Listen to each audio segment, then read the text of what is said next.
I'm Bibiana, and I'm one of the co-founders of Poli.Futuros, together with Ana Paula, who's here. I'm a futurist, communicator, engaged citizen, I guess, at this very moment, a human concerned about our future.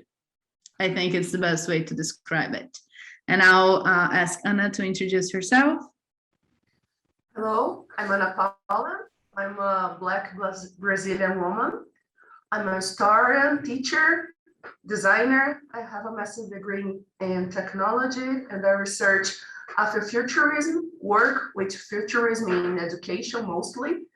And I'm also very concerning for the future. So we are trying here to think a little bit about it and how can we build some hope for the future in Brazil. I have suspicions that Ana Paula is really a goddess and she pretends to be a human. But that's just my suspicions. All right, share the screen. I would solve so many things if I were.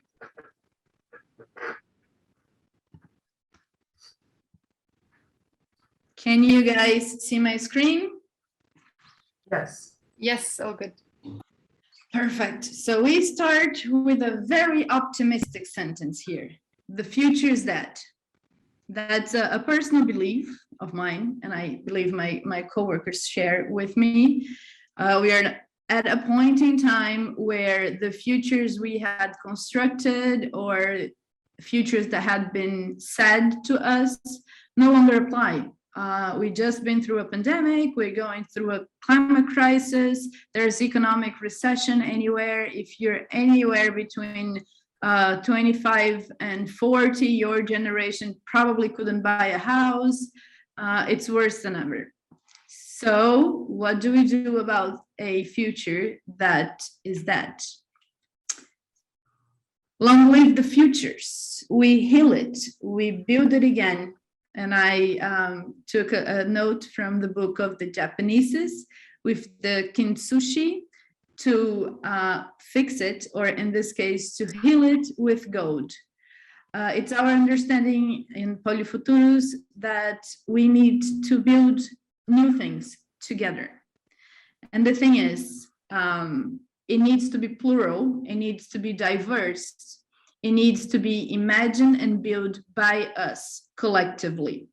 The futures will be collective or they won't exist, with few exceptions, such as pothead Elon Musk, who doesn't seem to be concerned, or very happy Jeff Bezos, both who are building their own escape route out of Earth. If you don't have a escape route out of Earth, you are in the same boat as us. We need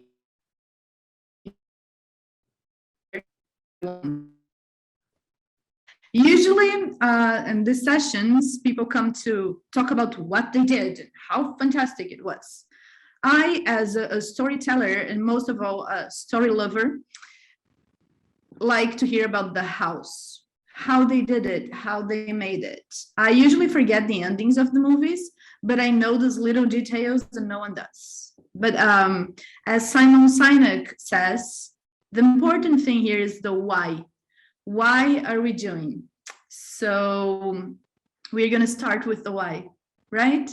What moved us or what moved us to start this project? How, what inspired us, from what fountains we drink in terms of knowledge and methodology and ancestry and experience to do this. And then finally, what we have come up with to try and do our 20 cents or grain of sand to build, imagine, build, heal futures. So we are Poli.Futuros, and our intention is to use the futures, use futures literacy and participatory speculative designs as tools to co-create and recreate collective imaginaries and images of the future in Brazil amidst the current current collapse. We are going to show you a little bit of the collapse Brazil is in, and I'm sure that many more vulnerable places will resonate with that. The reason we are saying co-create and recreate here is because for many of us, if you, and especially, and not only, but especially if you come from a vulnerable situation, from a less privileged background, you really didn't have a chance to choose your future or to think about your future. It was what was given. And I think Ana will explore that a little bit more, but it isn't usual for us, and speaking of the Brazilian reality, it isn't usual for us to have the feeling that we can choose and make and build our futures. We are trapped to what is given. And that is the one thing that we want to liberate ourselves from, the idea that we are predetermined to futures based on our creeds, our color, our background, our socioeconomic status, things like that. So with that in mind, I just present who is Poli.Futuros. We represent a collective. So we have Natalie, we have Maria, we have Fabio, we have Larissa, we have Bea, we have Kelly, Ana, who's here, of course, Lucas, and very importantly, we have Maya with us. Maya is the UNESCO chair for Images of the Future and Co-Creation. And through a very fortunate and serendipitous events, came close to us. And her project is very aligned with what we as Poli.Futuros want to do. So now Poli.Futuros is part of a bigger project, which is the project that Maya has with the chair of Images of the Future and Co-Creation. And we are very grateful to have the UNESCO Futures Literacy team with us, advising, building together, exchanging ideas. So it has taken shape, which in itself is something that in Brazil, it still surprises us that we can actually get there. But why? Let's start with the why.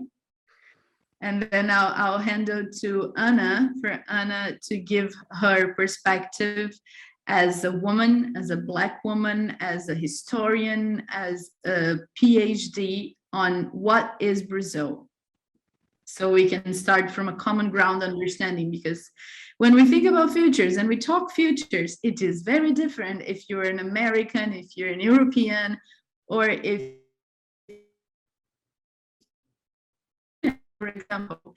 So before we get into the project, we want you guys to understand what does it mean to be Brazilian in 2021. Well, so let's talk a little bit about how big is Brazil, because we are a huge country and we have a lot of different things here in Brazil. Can you turn one before this one, the first one? Yes, that one, thank you. So we have more than 214 million people living here in Brazil. 54% of this population are Black people. We have almost 900,000 indigenous people in Brazil. This data was from the last census. It was 10 years ago. The actual government is stalling a little bit for this new census. So the expectation now is about 1 million indigenous people in Brazil. And among these people, we have 5.12 million households favelas here, the slums in Brazil. We have more than 5,000 quilombos. Quilombos are Black communities created by Black enslaved people who resisted against the slavery regime and then now their descendants live still in the same territory. These are quilombos here in Brazil. The next one. And the scenario of these two last years with the pandemics, it's not very good. We have almost 607,300 deaths by COVID in Brazil. For the indigenous population, this number is 7 times higher. For the Black population is 1.5 times higher. Just with the COVID, we have 45,000 orphans here, new orphans in Brazil, and a lot of these deaths, 95,000 would be avoided if our government had bought the vaccines when they were offered, because they were offered last year and our government rejected them because they didn't see the need for the vaccines. Next one. And in this scenario, we have 125 million Brazilians living in food insecurity. This is more than the half of our population, or the UK plus France populations together, just people living in food insecurity. The unemployment rate is very high right now and growing up. 54% of public schools students feel unmotivated to study during these pandemics.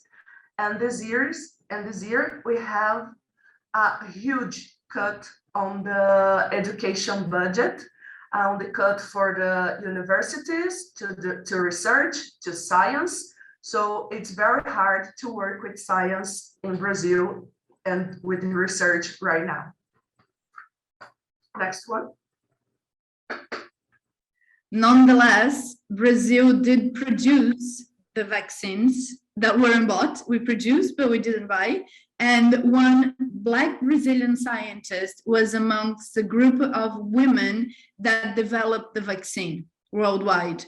So, I mean, it's a miracle, really, how we managed to go through it and still do things with the data that we have. Yes. Next one. There is, okay. So we are very concerned. We are having a lot of protests here because we are having protests before because things were not good, but with the pandemics, things are really bad right now. So we have here people asking for life, bread, vaccine, and education. And we are trying to take out our president because things are very bad right now. And with this scenario, we have other things that concerning us before the pandemics, and now it's very present on our daily lives. That is the concerning for our past, because we have erasure of our past here in Brazil. Next slide, please. So people here are trying to breathe and trying to dream. To dream is important as to breathe. I miss the future, sinto falta do futuro in Portuguese, because it's so hard to think about the future when we have this chaos happening here right now. And this one is Bibi's friend. He said that we have lost our perspective for a future. We have lost hope to think about the future. I don't know if Bibi wants to talk a little bit about him, because he's not a person living in favelas, living with difficulties, but still he had lost his perspective for the future. This is a person that comes from a middle background, but went to a private university, has a job, lives in a nice neighborhood in Rio de Janeiro, And what happened was I moved from Brazil at the beginning of the pandemic, or in the middle, July last year. And I went back to Brazil in February. So I went on quarantine, then I moved, and then I came back. When I came back, the difference I saw on that like 6 or 7 months was absurd. I saw a country in collapse. And of course, I was used to Rio de Janeiro, and it is a bit of a chaotic city. It is a city with a lot of inequality. It is a city where you're used to see people living on the streets. But from July to February, it was just absurd. It was a mass of people living in the street. It was a multitude of people living in the street. And because there was no safety protocols, or the government wasn't doing anything, the schools were closed, people didn't know where to work. We got to a situation where people were just locked at home with no infrastructure to work in small apartments. And this one guy had just gotten married. He got married and got a very small, tiny flat in Rio, because he would be working outside and his wife would be working outside. And then all of a sudden, he's locked for 8 months, starting this life with this person that he didn't live together before, and simply thinking about rethinking everything. Why do I do a job that I don't believe in to live in a situation that's less than comfortable? And that happened with people that are privileged. He's privileged, and he started to reconsider things. And he said, we lost our perspective. We don't know anymore if we want to stay here in Rio or our jobs. Does it make sense? Does it make sense to have the job I have? And then if you scale that down to people that have less choice, they didn't have the privilege to question that, but the feeling of imprisonment in the situation was immense for everyone. And from that conversation, and from conversations I was having with the people from Poli.Futuros and from other conversations, we understood that something had to be done, or that we needed to think about futures together. We needed the power of the collective, because we alone simply didn't have the strength anymore. And that has increased during 2021. So the emotional ability, the emotional strength of people have decreased a lot in this year and the last, with the pandemics. And with that, we lose our ability to create our own lives. So yeah, he was like a flame, a starting point. And then we understood that as futurists, part of many talks, festivals, conversations, and there is the future as a debate. And that's valid. That's absolutely valid to think about things that are to be, that are still not here, and to create the new and all that. But there is also futures as a tool for hope and survival. And we understood that in Brazil, that was what we needed. We have an urgency for new, collective, and actionable in futures. There is a need for action in creating new futures. And that's something that other people are doing. Of course, there are many great work out there, but we hadn't seen it in our reality. And we understood that that was urgent. And then it comes to the how, or a little bit of the roots of Brazil, and what do we need to understand to do anything, really? So taking into account this huge diversity that make Brazil, we can help to think about our history and the erasure and marginalization of indigenous and African cultures here, because we don't know about our past. So with an erased past, it's hard to imagine a future. We hear this almost every day here. Of course, there is resistance, the favelas, indigenous people, artists, but Eurocentrism is still very, very, very strong here in Brazil. The law that requires that we teach indigenous and African culture in Brazil is only 17 years. So 17 years that we start to study about our own history, but almost none of the schools do it here. Most of us don't have access to the knowledge of where our families came from, which language did they spoke, which religion did they practice. We don't know about this. We have a huge whitewashing culture in Brazil, meaning that when we think something is good, it's a white thing, it's a European thing. When we think something is bad, must be something from Africa or indigenous people. So the whitewashing culture, it's very present until nowadays. Even though some things are indigenous or African, if Brazilians consider them being a good thing, we see as from Europe, these things. And this is very concerning here.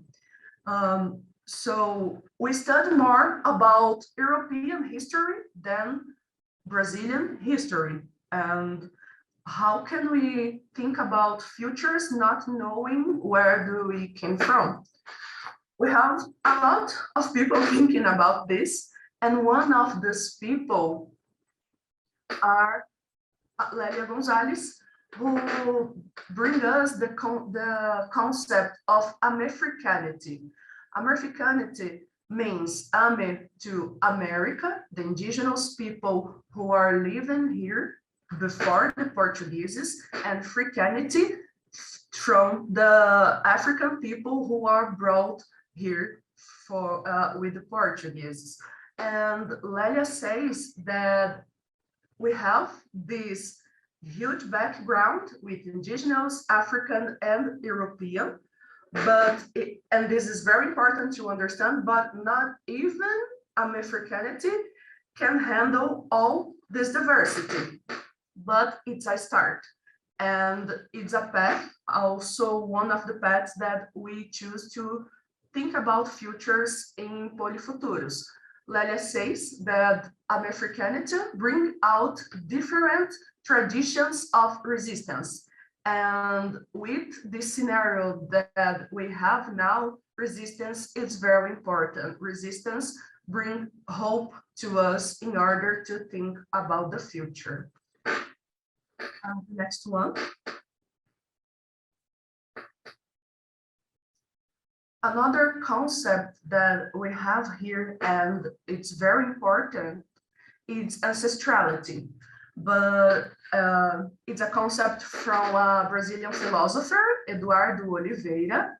And it's important because due to erasure and the stealing, not only of cultures, but the stealing of documents themselves through enslavement and colonization, ancestrality or ancestry cannot be understood here by blood because we don't have this data. But ancestrality is building by experiencing, by things that we live collectively in community, by our identifications, which give us a feeling of unity, but still multiplicity. So Eduardo says that ancestrality gives us a comprehensive unity without reducing the multiplicity of experiences to a truth. So we don't have just a truth or just one path to follow to build our future. So it's very interesting when we are talking about think about scenarios for the future ancestry. It's very important here for us. So this ancestrality is built in daily life with connections, similarities, and differences. And this is one of the ways that we find to build our futures, to decolonize our futures. Next slide, please. Eduardo also says with his philosophy that it's necessary then to walk along the paths of diversity, weaving connections between the common points and diagram the divergent points of the epistemologies created and recreated by the world. So we have here a great thing to use to think about futures, because sometimes Brazilian people says that we don't know who we are as a people. So we need to look to our past and to our present to build this ancestrality that we miss in order to think about the future and in order to understand what do we have in common and what do we have that is divergent, and how can we create new words, new point of views using these things. So thinking about ancestrality, we no longer plan to have Europe as a goal to be achieved. And we think about futures that use these two other cultures that were neglected as tools to build the futures. Of course, we understand that indigenous cultures are diverse. African cultures are diverse too. There's a lot of African people, a lot of indigenous people just here in Brazil, as we saw at the beginning, but they bring some concepts and experiences in common that help us to be able to think of solutions to the future, solutions to problems caused by the colonization, by the whitewashing, and by pandemics that are more realistic to Brazilian nowadays.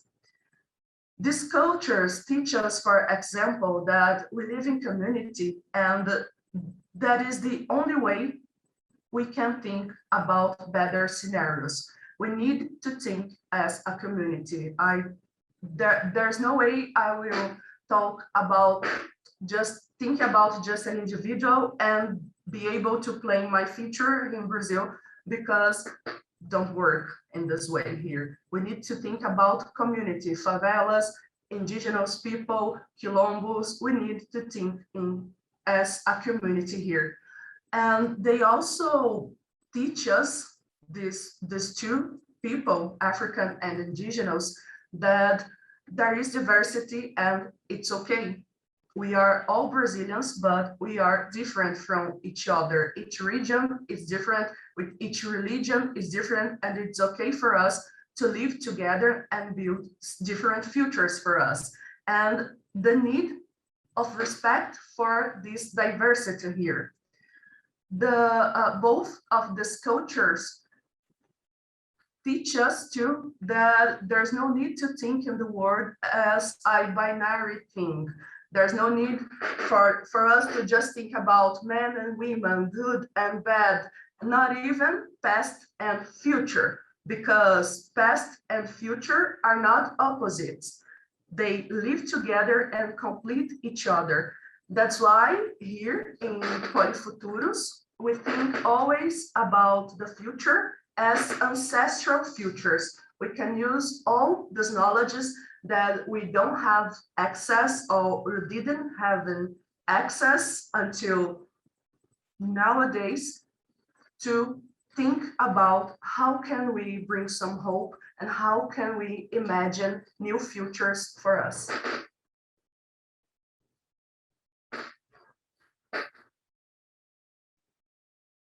Someone said here that we use in Mexico the term white Mexicans for what are you mentioning now. Yes, so that are Blaxicans too.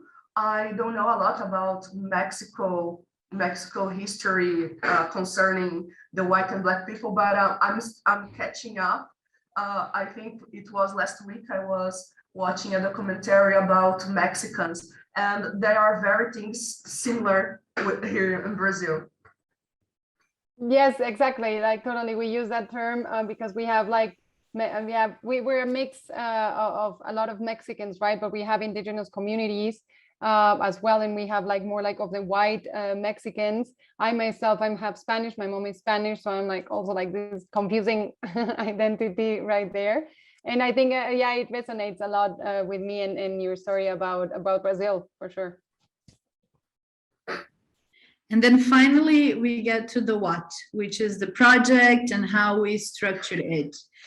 And I think before we start, I would like to say that for me personally, it was honestly like doing a PhD in terms of what I learned to be able to construct this with the team.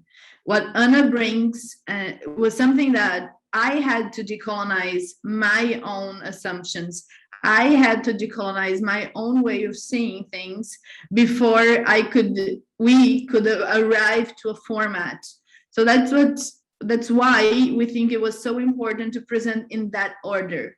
So you can understand the big construction that we had to go through in order to build something that it makes some sense for now, at least. And we are sure it's going to continue to evolve and transform as we put it in practice more and more. But the thing is that, as we said, we are living in extreme times where wars are followed by a pandemic, followed by global recession, swollen by global warming. And it is a true and sad statement that our ever more uncertain times have left and will leave many futures interrupted.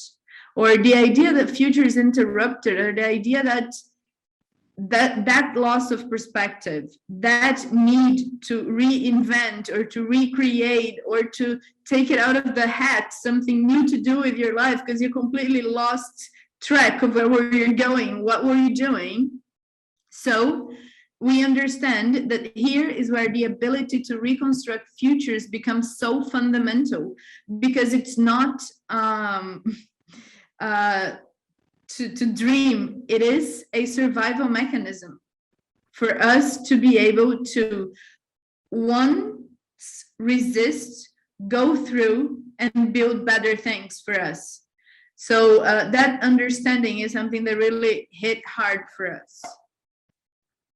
And then we've come up with what are the goals of Poli.Futuros, which are to use the future as a humanitarian tool to increase people's futures literacy and ability to reimagine their own futures, reconnect with their purposes of life or living, and reclaim sovereignty over personal and collective futures and narratives. And that is really important, because reclaim means that you had it once. So we always put the re in brackets, because most of the time,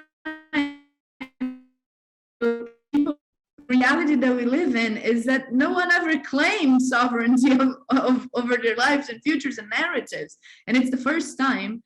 And it's very important to understand the difference of us bringing and wanting to be part of this transformation, facilitate, or like say that we are going to do it. We are not going to do anything. People are going to do what they want to do. We are not white saviors or black saviors. And, you know, that part is really important. It's not us doing for the people. It's just us facilitating a process so that whoever is interested can come on board and do their own thing. All right. So, a little bit of Yuval Harari here. It's our capacity to imagine beyond reality and to create shared meanings and symbols that primarily defines us as humans. That's how we evolved from tribes of pre-Homo sapiens to large organized groups to societies. And we want to, again, the future is ancestral. We want to get that feeling back, to hopefully that be how we evolve to a truly global community. or at least a global, a community of communities starting in Brazil, which is our land. So that is the from me to we that we propose, and how we feel this is important and why we want to share this with the global community. So the magic and value of circles. Circles are some of the most ancient forms of organizations that we have, both architectural and as people. They provide safe spaces, and they're many times considered sacred spaces. In circles, people build collectivity, connection, and a sense of belonging without hierarchy. In circles, we can experiment horizontality, expression, and sharing. And lastly, when we are in circles together, being in a bar or sitting on the beach or in a park or anything, we create meaning and bonds together. So the start of the Poli.Futuros process is always in a circle.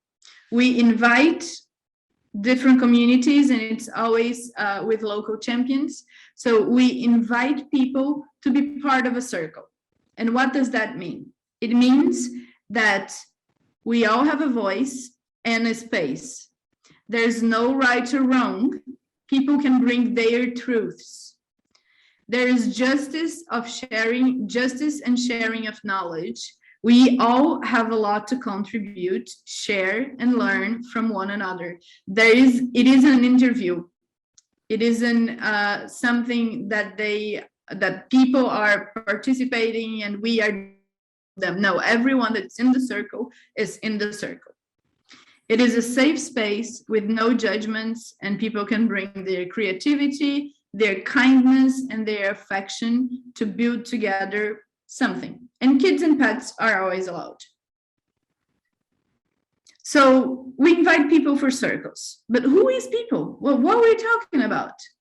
We are talking about a myriad of communities that we mapped, and that we think it would be interesting to hear from them. And here is a very honest desire to learn more than to teach or anything. So we have a lot of communities in the north of Brazil, indigenous communities. We have in the southeast of Brazil, the art people of the Complexo da Maré, which is the biggest complexo of favelas in Brazil, and Casa Nem, which is a house for trans and non-binary and LGBTQA plus people, a safe house for them. Then we have different communities in São Paulo, which are big favelas or just communities that are not in the mainstream. And then we have the Black Market, which is Anna's part. So we want to hear from all these people. We want to learn from their realities and from their dreams to go through this process. Our desire is to go through this process together with them. In phase one, we bond and we share and we dream futures.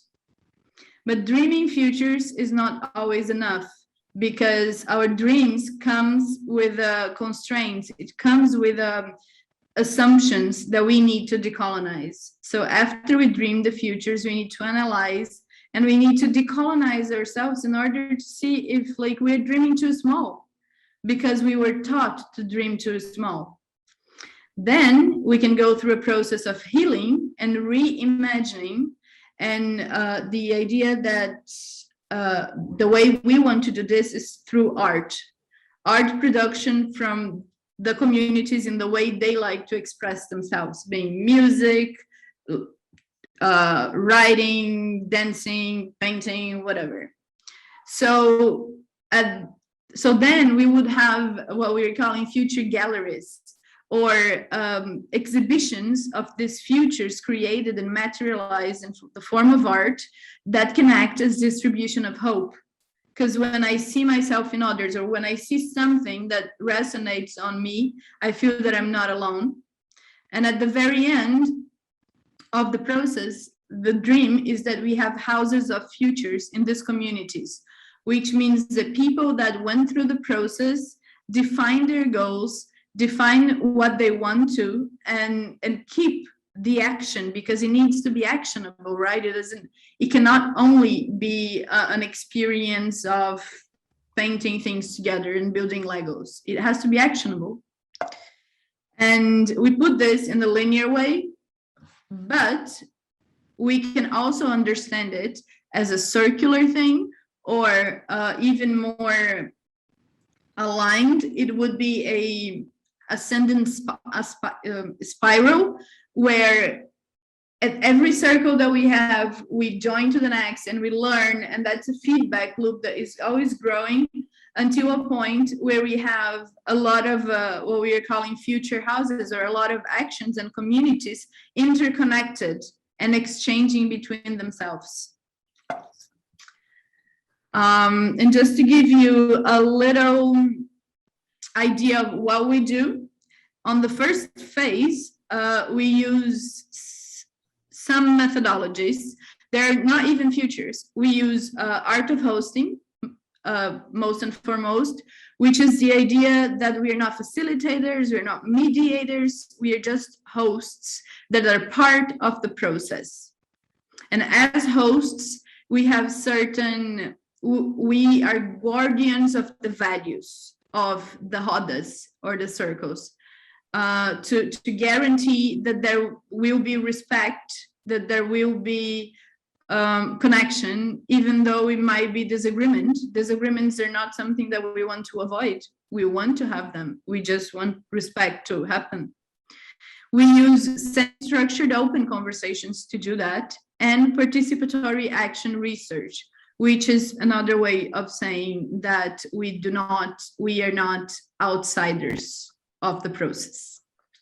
Then on the second phase, we play a little bit with alternative futures through a game. So it's a gamification that results in speculative design, and it opens our mind a little bit to do futures dreaming and to create memories of the future that can feed our imagination, to create the standards or the banners that we have here.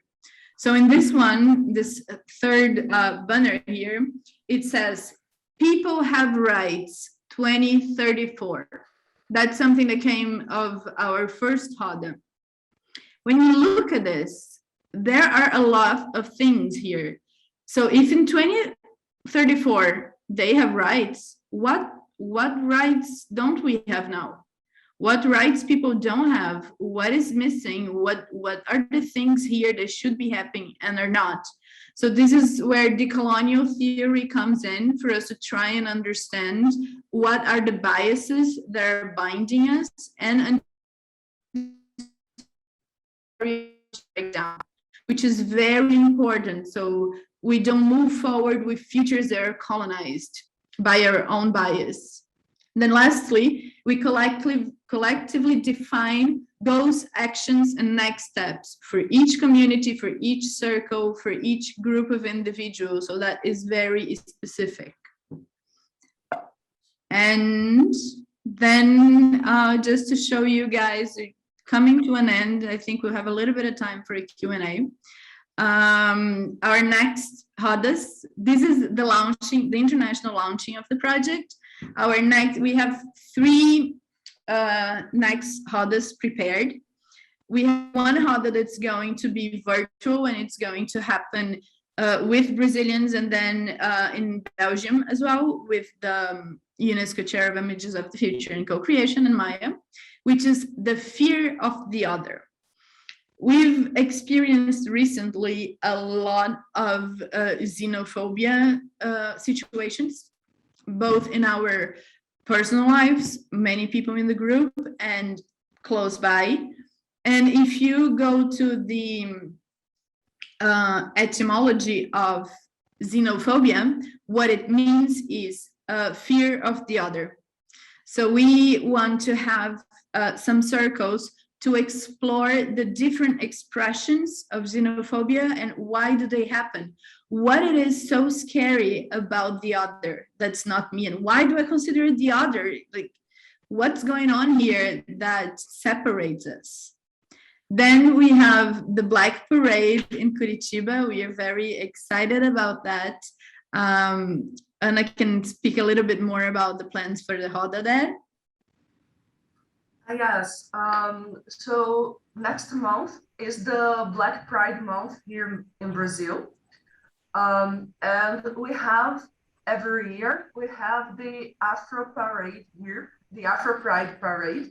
But this year, it's gonna be a Black Parade with a lot of other Black movements here, because we are feeling the need to be together, because there are a lot of things going on with Black people here in Brazil.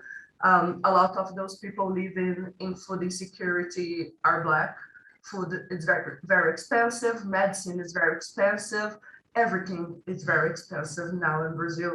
And things are very violent here. More Black people are being killed. So we feel the need to be together this year. And we think that was a good opportunity to think about the future there this day.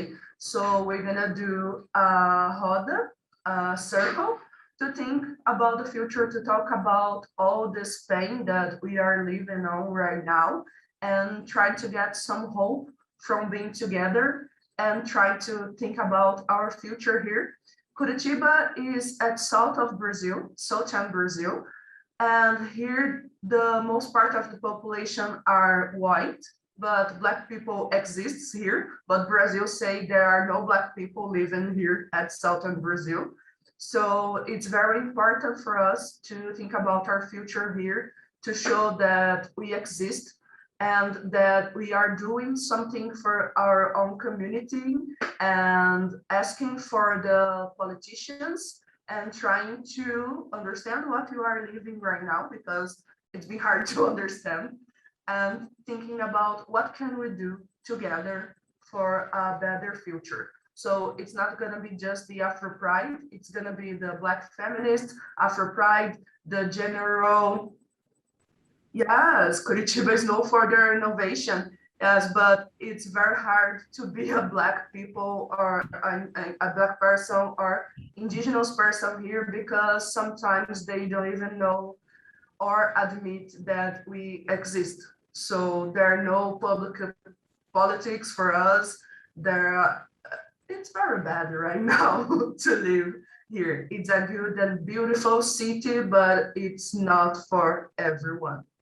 And it's a very expensive, and it's turning on so much expensive right now to live here. Yeah, it's insane. And so we are trying to put some strength together to bring more hope and to talk about our future in Brazil, starting next month with our circle of Poli.Futuros to talk about the future here in Curitiba. And last but not least, we're gonna have a circle with the indigenous people of Brazil, probably starting with the Guajajara people, and they are very important because that woman that you see in the pictures, Sonia Guajajara, she is at the forefront of the fight for the preservation of the Amazon forest. Amongst the pandemic, there was a genocide, a sanitary genocide, because of the vaccines that hit really hard the indigenous population, but there is also a economical driven genocide, because the Amazon forest is being devastated by the day. Like I saw one news like last week, the size of 14,000 football fields were devastated in a day in the Amazon forest. And the Amazon forest, as we all know, is one of the main balances of the climate. So if we lose that, we are even more screwed.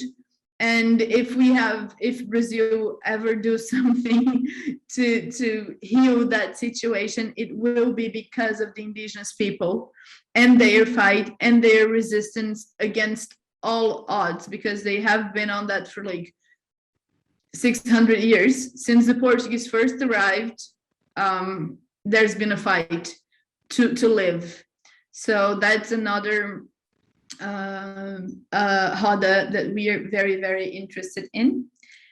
And to finalize, we bring an invitation from me to we, which is for you guys, if anyone is interested, to join us, get in contact, and let's see how we can collaborate, how maybe you can do that in your own country, we can do it, you know, let's see how things can be even more collective, because we need Hola, buenas tardes. Hello? Sorry, yeah, please continue. No, I was, that was the end. And thank you very much. We open, I don't know how we are in time. Yeah, we have 5 minutes for, I see that the other presenters are already joining the session, but we have 5 more minutes. If anyone here on the floor wants to ask a question or comment, for myself, I'll start a little bit, and I would like to thank you both for sharing your project. I'm very excited to see what's going to happen next, and congratulations for the kind of partnership with UNESCO. I think that's great as well. And I guess, I mean, first of all, thank you for because even as a Mexican, as I said before, like you're not always aware what's happening in other countries, no, even if it's Latin America. So I really appreciate your presentation and your insights on Brazil. And that case about Curitiba you mentioned, I think it's super interesting, because in my field, I'm a designer and innovation. And really, we look up to Curitiba in so many ways, because like, yeah, like it's so green, and pollution and waste management, I believe, like they do so many good things in so many ways.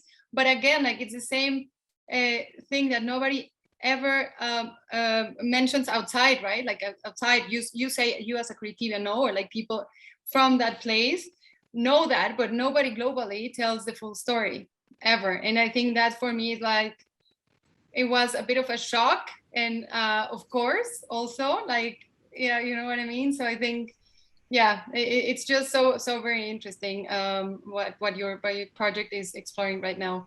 I don't know if you'd like to, oh, I'm talking too much. So I'm going to let someone here from the questions say, Prashant is saying, rich, concerning, deeply, already a lot of work done. Do you want to expand on your comment, Prashant?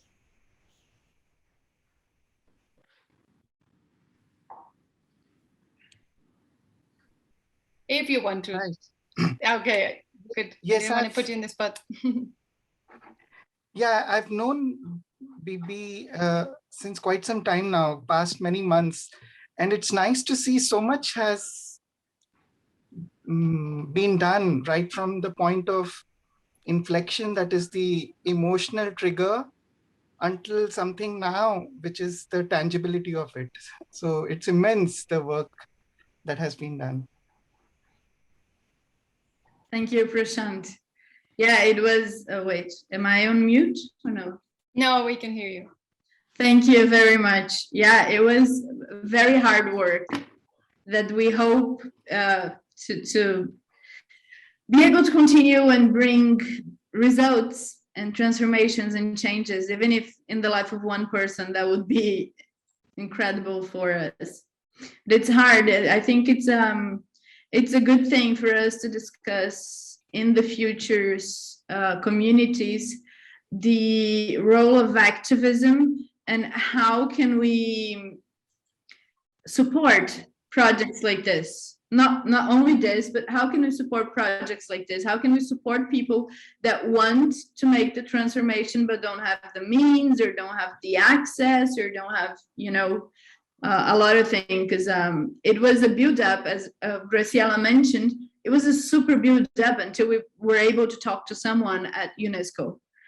You know, it's not easy. So how do people that want to do things can do things? Exactly. I think part of that is for sure to give them the space. And I think that's what you're doing, right? Like people are there and creativians have been there forever and they have their voice. It's just like really like people in other places, as we know, like in this system, don't give them the chance, right?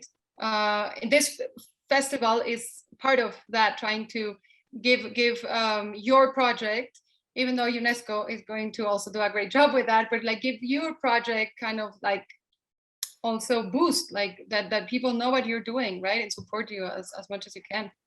Yeah, and thank you, girls. That it was an amazing theme, and the curatorship that you did, looking for new voices, was something that really inspired us. I think it's very important for us and to people to know what's going on here. And like Curitiba is a very great city, but it's also the house of a lot of neo-Nazi movements here in Brazil. So think about the future and decolonize, it's urgent because it's a matter of life and death right now. So it's very important for people to know that we have these problems here, but we are thinking about and who wants to help us. It will be very, very cool if we reach us to talk about and share with us.